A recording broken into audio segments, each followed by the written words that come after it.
বারবার যাবেন না। জীবনে সব জায়গায় বারবার যাওয়া বা সবার কাছে নিজেকে প্রমাণ করার প্রয়োজন নেই। কিছু মানুষ, কিছু সম্পর্ক এবং কিছু পরিবেশ থেকে দূরে থাকাই মানসিক শান্তি ও আত্মসম্মানের জন্য ভালো। তাই এই 5টি জায়গায় কখনো বারবার যাবেন না। 1. যেখানে আপনার কদর নেই।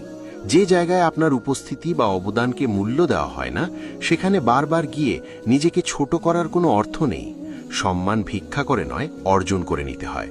আর যেখানে সম্মানই নেই, সেখানে দূরত্বই সবচেয়ে ভালো উত্তর। 2. যারা শুধু প্রয়োজনেই খোঁজে। কিছু মানুষ আছে যারা শুধুমাত্র নিজেদের স্বার্থে যোগাযোগ করে, প্রয়োজন শেষ হলে তারা আপনাকে ভুলে যায়। এমন মানুষের জন্য নিজের সময়, আবেগ ও আন্তরিকতা নষ্ট করবেন না। সম্পর্ক তখনই সুন্দর যখন সেখানে উভয়ের মূল্যায়ন থাকে। 3. যেখানে গেলে আত্মসম্মান নষ্ট হয়।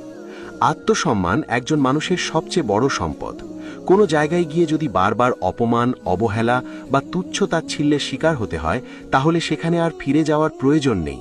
নিজের মর্যাদা রক্ষা করা দুর্বলতা নয়, বরং আত্মমর্যাদার পরিচয়। 4. যারা আপনার বিপদের সময় হাত ছেড়ে দিয়েছিল। সুখের সময় সবাই পাশে থাকে, কিন্তু বিপদের সময়ই প্রকৃত মানুষকে চেনা যায়। যারা আপনার কঠিন সময় মুখ ফিরিয়ে নিয়েছিল, তাদের কাছে বারবার ফিরে যাওয়ার আগে একবার ভাবুন, কারণ বিপদের দিনে যে পাশে থাকে না, সে সুখের দিনেও সত্যিকারের আপন নয়। 5. যার কাছে আপনার চোখের জলের মূল্য নেই। আপনার কষ্ট, আবেগ ও অনুভূতির কোনো মূল্য যদি কারো কাছে না থাকে, তাহলে তার জন্য নিজেকে কষ্ট দেওয়ার প্রয়োজন নেই।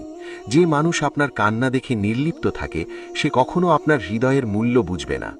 মনে রাখবেন, জীবনে সবাইকে ধরে রাখার চেয়ে নিজের সম্মান, মানসিক শান্তি ও আত্মমর্যাদা ধরে রাখা বেশি গুরুত্বপূর্ণ। যারা আপনার মূল্য বোঝে না, তাদের পেছনে সময় নষ্ট না করে নিজের উন্নতি, নিজের স্বপ্ন এবং নিজের শান্তির দিকে মনোযোগ দিন। একদিন আপনার নীরব সফলতাই তাদের সবচেয়ে বড় উত্তর হয়ে দাঁড়াবে।